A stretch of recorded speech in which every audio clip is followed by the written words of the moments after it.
सोलाजको podcast सुन्ने भिडियोमा तपाईँलाई स्वागत छ। आजको यो पोडकास्टमा हामी वीर योद्धा भीमदत्त पन्तको बारेमा चर्चा गरिरहेका छौँ र आजको यो भिडियो लेखक तथा विचारक रतन भण्डारीले लेख्नु भएको छ। भीमदत्त पन्त शिरोच्छेदनको इतिहास। प्रधानमन्त्री मातृका प्रसाद कोइरालाको सरकारले 2010 साउन 17 गते किसान योद्धा भीमदत्त पन्तको हत्या गरी साउन 18 गते उनको टाउको बाँसको लिङ्गोमा झुन्ड्यायो।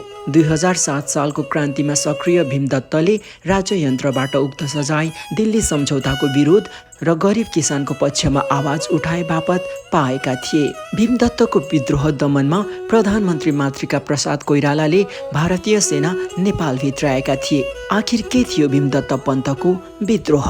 को थिए भीमदत्त? भीमदत्त पन्तको जन्म बुबा तारानाथ र आमा सरस्वती देवीको कोखबाट विक्रम सम्वत 1983 मङ्सिर 10 गते डढेलधुराको कारी गाउँमा भएको थियो। सानैमा आमा गुमाएका भीमदत्तको शिक्षा दीक्षा भने भारतको सिगाहीमा भएको थियो।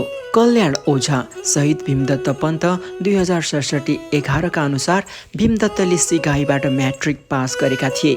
म्याट्रिक पास गरेर घर फर्किँदा भीमदत्तका बुबाको मृत्यु भएको थियो। पन्तको विवाह 11 वर्षको उमेरमा पार्वती देवी ईश्वरीसँग भयो। पार्वती देवीबाट भीमदत्तका 2 छोरा र 1 छोरी जन्मे पनि कोही जीवित रहेनन्। भीमदत्तले डढेलधुरा शैक्षिक विकास एवं सामाजिक परिवर्तनका क्षेत्रमा अहम भूमिका निर्वाह गरेका थिए। दलितहरूको घरमा खाना खाएर छुवाछुत अन्त्यको घोषणा गरेका थिए। इतिहासकार डाक्टर राजेश गौतमले भीमदत्तले 2000 सालमै नेपाली काङ्ग्रेसको सदस्यता लिएको उल्लेख गरेका छन्। गोरखापत्र 2051 फागुन 27। भीमदत्तसँगै डढेलधुरा कब्जा गर्न हिँडेका गगनराज भट्टका अनुसार भीमदत्त 2007 सालको क्रान्तिताका कञ्चनपुरबाट नेपाली काङ्ग्रेसमा आबद्ध भएका थिए। 2008 सालपछि भीमदत्त नेपाली काङ्ग्रेस परित्याग गरी नेपाल प्रजा परिषदमा प्रवेश गरेका थिए। नेपाल प्रजा परिषदका गोविन्द प्रसादले भीमदत्तलाई पार्टीको सदस्यता दिई कैलाली कञ्चनपुर र डोटी डढेलधुरामा सङ्गठन विस्तारको जिम्मेवारी दिएका थिए। आरडी प्रभास चटौत र बेलुदेवी चटौत बेलाको बोली बखतको इतिहास पृष्ठ 83। कम्युनिस्ट नेता निरञ्जन गोविन्द वैद्यले एक अन्तर्वार्तामा भीमदत्त काठमाडौँ आएका बेला पार्टी सदस्यताका लागि आफूसँग अनुरोध गरेको तर कामको मूल्याङ्कनका आधारमा पछि सदस्यता दिने बताउँदै उनलाई पश्चिममा किसानसँग खोल्ने अनुमति दिएर पठाएको दावी गरेका छन्। भीमदत्तको सम्पर्क पुष्पलाल र मनमोहन अधिकारीसँग भएको दावी समेत वैद्यको छ। जनएकता 2053 जेठ 28। तर भीमदत्तले काठमाडौँमा भेटेका नेताहरूको सूचीमा गोपाल गोविन्द मान, जगत रञ्जन, गोपालचन्द्र अमात्य, कमलराज रेग्मी, दुर्गाराज गौतम आदिको नाम भए पनि पुष्पलाल, मनमोहन अधिकारी, निरञ्जन गोविन्द वैद्य कसैको नाम छैन। डढेलधुरा फर्केपछि ब्रह्मदेव मण्डीमा बस्दै आएका भीमदत्त भारतीय मार्क्सवादी नेता कृष्णस्वामी अयङ्गरको सम्पर्कमा आएपछि कम्युनिस्ट विचारधारासँग नजिकिएका थिए। 2007 सालको क्रान्तिमा भीमदत्त। 2007 असोजमा नेपाली काङ्ग्रेसले बहिरगनिया सम्मेलनमा राणा शासन विरुद्ध सशस्त्र क्रान्तिको घोषणा गरेको थियो। काङ्ग्रेसले मातृका प्रसाद कोइरालालाई सुप्रिम कमान्डर घोषणा गरी मुक्ति सेना नामक सशस्त्र दस्ता गठन गरेको थियो। शासन सत्ता कब्जाका लागि काङ्ग्रेसले 13 वटा मोर्चामा नेताहरूलाई खटाएको थियो। कैलाली कञ्चनपुर मोर्चाको जिम्मेवारी राजेश्वरी प्रसाद उपाध्यायलाई दिइएको थियो। पार्टीको योजना अनुसार चन्द्रवीर सिंह, सीबी सिंह नेतृत्वको मुक्ति सेनाको टोली गौरी फन्टा पुगेको थियो। सीबी सिंह, गौरीलाल कुँवर र रूपसिंह सिजापति सम्मिलित मुक्ति सेनाको टोलीले 2007 मङ्सिर 12 गते कैलालीको कनरी चौकी र मङ्सिर 26 गते धनगढी कब्जा गरेको थियो। धनगढी कब्जापछि मुक्ति सेनाले बडा हाकिम मैकरदेव नारायण सिंह थारूको हत्या गरेको थियो। मुक्ति सेनाले पुस 8 गते कञ्चनपुरको बेलौरी नियन्त्रणमा लिएको थियो। बेलौरीपछि मुक्ति सेनाले ब्रह्मदेव मण्डीबाट डोटी डढेलधुरा र बैतडी कब्जाका लागि अघि बढेको रूपसिंह, शेखर शर्मा र गौरीलालको टोलीमा भीमदत्त सम्मिलित भएका थिए। भीमदत्त डडेलधुरा कब्जाका लागि आएको खबरसँगै स्थानीय सामन्तहरूको होस उड्यो। मुक्तिसेनाले 2007 पुस 26 गते डडेलधुरा कब्जामा लियो। सोही बीच स्थानीय सेठहरूले मोहन सिंह खडायतको घर लुटेको झुटो आरोप लगाई भीमदत्त विरुद्ध कमान्डर रूपसिंह कहाँ उजुरी गरे। सेठहरूको षड्यन्त्रप्रति अनभिज्ञ रूपसिंह भीमदत्तलाई भौतिक कारबाही गर्ने निर्णयमा पुगे। त्यही बेला एकजना दमाईले मृत्युदण्ड दिनु अघि बिगुल बजाउनु पर्ने परम्परा रहेको र त्यो प्रचलन आफूले थामेको बताएपछि रूपसिंहले उनलाई बिगुल बजाउन भने। त्यसपछि स्थानीय ब्रिजलाल जोशीले भीमदत्त बाहुन भएका कारण उनलाई मृत्युदण्ड दिन नहुने बताए। अन्ततः भीमदत्त निर्दोष देखिएपछि रूपसिंहले उनीमाथिको कारबाही फिर्ता लिए। उक्त घटनापछि मुक्तिसेनाको टोली डोटीतिर लाग्यो। भीमदत्त पनि टोलीमा थिए। मुक्तिसेनाले 2007 माघ 2 गते डोटी कब्जा गरी शिवराज पन्तलाई गभर्नर घोषणा गर्यो। डोटीपछि मुक्तिसेनाले माघ 23 गते बैतडी कब्जा गर्यो। त्यसपछि भीमदत्तलाई मुक्तिसेनाले डडेलधुराको गभर्नर बनायो। सोही बीच 2007 फागुनमा राजा, राणा र काङ्ग्रेस बीच दिल्लीमा सम्झौता भई नेपाली काङ्ग्रेसले सशस्त्र क्रान्ति स्थगनको घोषणा गर्यो। तर भीमदत्तले दिल्ली सम्झौताको विरोध गर्दै आफ्नो गतिविधि जारी राखे। सरकारले गतिविधि रोक्न दिएको निर्देशन भीमदत्तले अवज्ञा गरे। अन्ततः 2008 भदौ असोजमा मेजर सिद्धि गणेश मानन्धरको नेतृत्वको सुरक्षा फौज डडेलधुरा पुगी भीमदत्तलाई नियन्त्रणमा लियो। त्यहाँबाट डोटी, धनगढी हुँदै भीमदत्तलाई काठमाडौँ जेल चलान गरियो। निर्दोष पाइएपछि भीमदत्त थुनामुक्त भए। सशस्त्र किसान आन्दोलन 2009 पुस काठमाडौँ हनुमान ढोका कारागारबाट जेलमुक्त भएपछि भीमदत्त डडेलधुरा फर्के। त्यतिबेला पूर्वी तराईमा चलेको किसान आन्दोलनबाट प्रभावित भीमदत्तले पछि आफ्नो विद्रोहको मुख्य एजेन्डा किसान मुक्तिलाई बनाए। भीमदत्तले मजदुर किसान, गरिब किसान, मध्यवर्गीय किसान, धनी किसान र जमिनदार बिर्तावाल भनेर किसानको वर्गीकरण गरेका थिए। उनले आफ्नो नारा र गीतहरूमा गरिब किसानका दुःख पीडाहरूलाई मुख्य स्थान दिएका थिए। त्यही बेला कञ्चनपुरको ब्रह्मदेवमा भन्सारका कर्मचारीहरूले कालोबजारी गर्न नुनको कृत्रिम अभाव सिर्जना गरेको खबर भीमदत्तले पाए। त्यसपछि भीमदत्त ब्रह्मदेव पुगेर भन्सार नियन्त्रणमा लिई जनतालाई नुन बाँडे। त्यसैले कैलालीका बडा हाकिम धैर्य शमशेर भीमदत्तलाई पक्रने योजनामा थिए। जनतामाझ लोकप्रिय भीमदत्तलाई पक्रन सजिलो थिएन।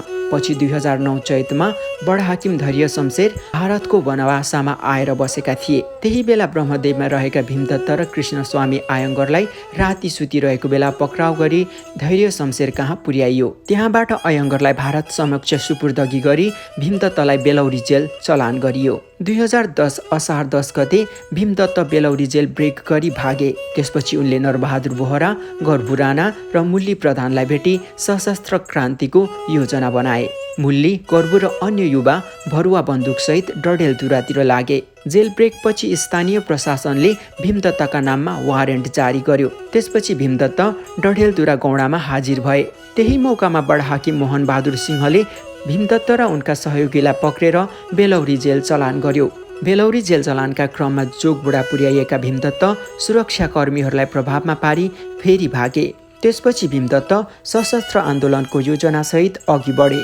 भीमदत्तले आलीताल, गाङखेत लगायतका गाउँमा रहेका भारतीय सैनिक सङ्गठित गरी युवाहरूलाई तालिम दिए। बुडरमै व्यापारी परमानन्द पन्तलाई कारबाही गरेपछि भीमदत्त दलबलसहित ब्रह्मदेव पुगे। ब्रह्मदेवमा भीमदत्तले भन्सारका सुब्बा जयदेव, डिठा धर्मसिंह रावल र सुबेदार जोगराज एयरलाई बाँधेर महाकालीमा बगाए। ब्रह्मदेव भन्सार कब्जापछि भीमदत्त र लडाकुहरूको टोली कञ्चनपुरको सुडा हुँदै बेलौरी कब्जाका लागि अघि बढ्यो। अघि बढ्दै गर्दा भुर्सा भन्ने गाउँमा एकजना हवलदार र थानेदारहरूले स्थानीयलाई दुःख दिइरहेको खबर भीमदत्तले पाए। पछि भीमदत्तका लडाकुहरूको कारबाहीमा हवलदार र थानेदार दुवैको मृत्यु भयो। 2010 असार 24 गते भीमदत्तको सशस्त्र दस्ताले बेलौरीमा रहेका माल अड्डा, प्रहरी थाना, बैंक र गोस्वारा कब्जा गर्यो। विद्रोह दमनमा भारतीय सेना। भीमदत्तको विद्रोहबाट त्रसित प्रधानमन्त्री मातृका प्रसाद कोइराला सैन्य सहयोगका लागि 2010 साउन 4 गते दिल्ली पुगे। कोइरालाकै अनुरोधमा भारतीय सेना भीमदत्तको विद्रोह दमन गर्न नेपाल प्रवेश गर्यो। भारतीय सेनासँग संयोजनका लागि प्रधान सेनापति किरण शमशेर बरेलीमा बसेका थिए। साउने झरीका कारण भीमदत्त लडाकुहरूसँगै कैलालीको बढिया गाउँमा रोकिए। त्यहाँ लडाकुहरू खाना खाइरहेका बेला गाउँ नजिकैको जङ्गलमा भारतीय फौज आइपुगेको खबर भीमदत्तले पाए। भारतीय सेनाको प्रतिकारका लागि लडाकुहरूलाई तयार रहन निर्देशन दिए। गाउँबाट बाहिरिएको भीमदत्तका लडाकुको टोली र भारतीय सेनाबीच 5-6 घण्टा भीषण लडाईँ भयो। अत्याधुनिक हतियारले सम्पन्न भारतीय सेना भीमदत्तका लडाकुहरूलाई तीनतिरबाट घेरा हाल्दै अघि बढ्यो। भीमदत्तको लडाकु टोली भरुवा बन्दुकका भरमा लडिरहेको थियो। क्षति हुने देखेपछि भीमदत्तले उत्तरतिरबाट भाग्न सबैलाई निर्देशन दिएका थिए, तर सबैजना भाग्न सकेनन्। भीमदत्त सहित केही सहयोगी मात्रै उम्किन सफल भए। भिडन्तका क्रममा 2 जना भारतीय सेना र 2 जना भीमदत्तका लडाकुको मृत्यु भयो। भीमदत्तका 52 जना लडाकु घाइते भए। 272 जनालाई भारतीय सेनाले पक्राउ गरी बडा हाकिमलाई बुझायो। क्षेत्रविक्रम राणाको नेतृत्वको नेपाली सेना समेत पन्तको खोजीमा कैलाली पुग्यो। बिहडा भिडन्तपछि पक्राउ परेका भीमदत्त पन्तका लडाकुलाई स्थानीय प्रशासनले विभिन्न मितिमा जेलमुक्त गर्यो। बाँकी बन्दीहरू तत्कालीन प्रधानमन्त्री टङ्कप्रसाद आचार्यको पालामा आम माफी पाएर छुटे। भीमदत्तको हत्या।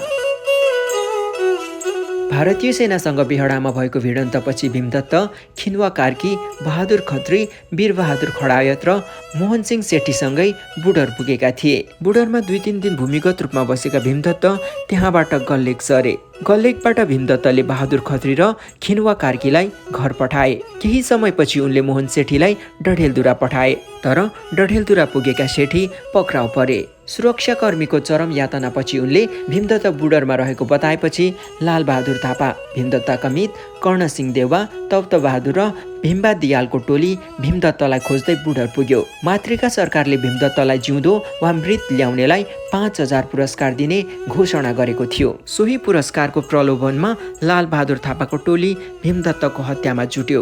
बुडरमा पुगेर लालबहादुरले आफू भीमदत्तको मित भएको र उनलाई बचाउन आएको भन्दै जनतालाई झुक्क्याएको थियो। 2010 साउन 17 गते बुडरको गल्लेकमा भीमदत्त स्थानीय हमजाली मगरको घर नजिकैको फुसको छाना भएको कटेरोमा थिए। लालबहादुर थापाले एकजना स्थानीय महिलालाई डराई धम्क्याई भीमदत्त बसेको घर पत्ता लगाएको थियो। त्यसपछि लालबहादुर र तप्तबहादुर भीमदत्त बसेको घरमा प्रवेश गरे। खाना खाइरहेका भीमदत्त देख्ने बित्तिकै लालबहादुरले उनीमाथि गोली चलायो।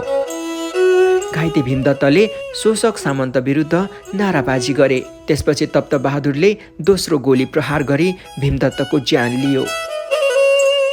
हत्यापछि भीमबा दियालले पन्तको शरीरबाट टाउको छिनालेको थियो अनि लालबहादुरको टोली भीमदत्तको टाउको बोकेर रातारात डढेलधुरा पुग्यो। डढेलधुरा पुगेर लालबहादुरले भीमदत्तको टाउको बडा हाकिम मोहनबहादुर सिंहलाई बुझाए।